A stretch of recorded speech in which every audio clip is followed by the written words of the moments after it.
Welcome to Mo Squared. We're two coaches, both named Maureen, who offer tips on life choices.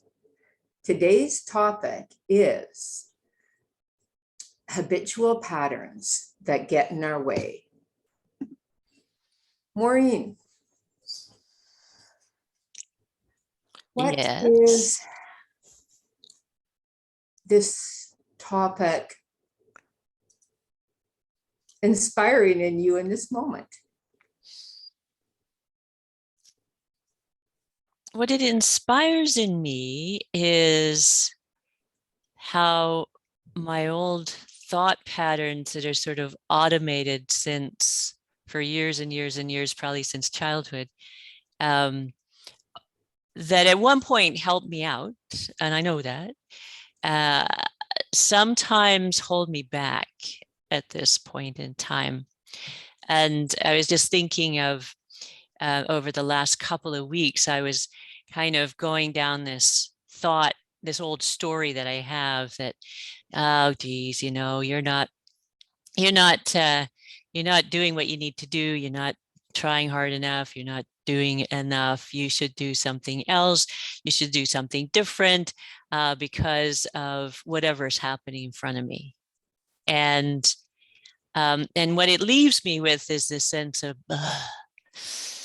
low energy and sort of not really having fun and not really enjoying whatever it is I'm doing.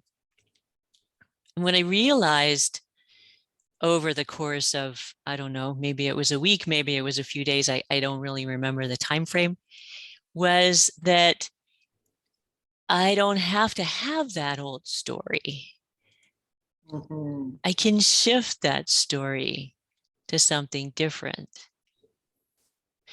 And that there's always opportunity and choice in whatever moment I'm in, even if that old voice is nattering away and telling me things that I don't really want to hear, that don't energize me, that don't motivate me.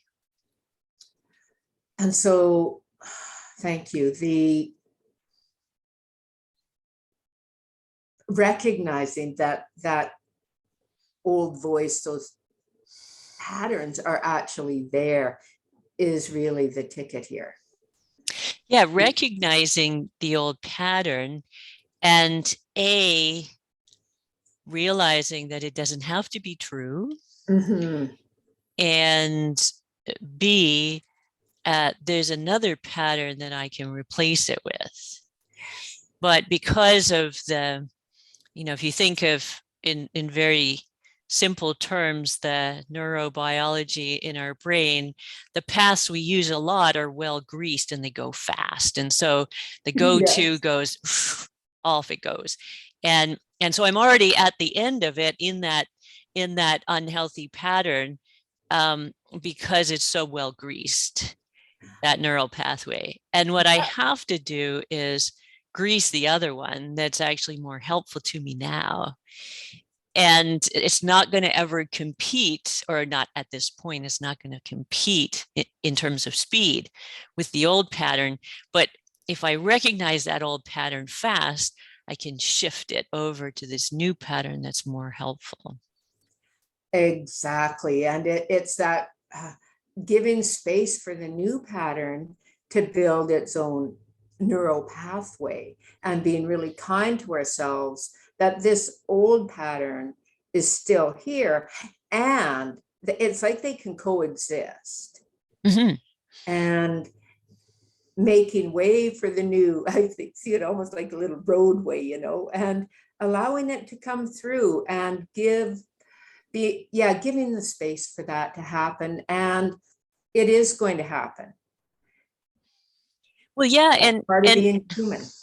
Yeah, and not to judge oneself because the old pattern's still there. Of course, it's still there.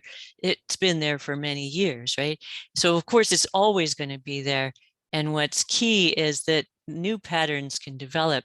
And just to make it perhaps more tangible to people who don't quite understand the pattern idea, you know, if I'm down and out about say the number of clients I have or something like that, and I kind of go, oh well, you're not very good at what you do, right? Yeah. But another perspective that I can consciously shift to is, wow, what a great opportunity for me to meditate and reflect, to make sure that I'm heading down the path that I want. Or what a great opportunity for me to have time to learn something new. And that's a different perspective on the same set of data. Yes, thank you for that. Having an example really puts it into real life. Yeah, yeah. Yeah, thank you. Maureen, when you have that shift in perspective for this situation that you've described, what would be a next step then? I have this, I can look at this differently, then what? I can look at this differently, and then I act on that thing, that new perspective. So I might, and acting on that new perspective, and perhaps even acknowledging myself for that new perspective, will energize me. And then I get out of that slump that I was shifting into.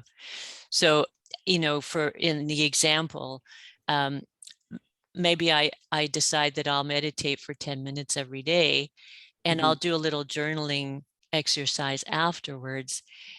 And that's to connect with myself, to do the reflective work, to see where do I want to go to next. And so I'm taking the opportunity and making it real in my life. Awesome. Awesome. Thank you for that. I think of that also as conscious action and actually doing something, so that you're not trying to push it away. You're staying present with a situation that you're wanting to create a shift in, that old habit. Right. And it's not just about thinking about it, it's about action and reflection, action and reflection. So bringing in the action to move the learning forward. Yeah. Fantastic. Thank you, Maureen. And I'll look forward to our next get together. Absolutely. Thank you, Mo.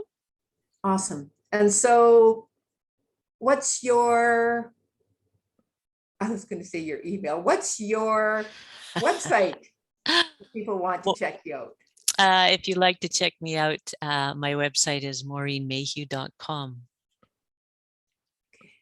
And yours? Thank you. Mine is mokayleeverdonk.com. Great. Have a great week. Until next time, we'll see you.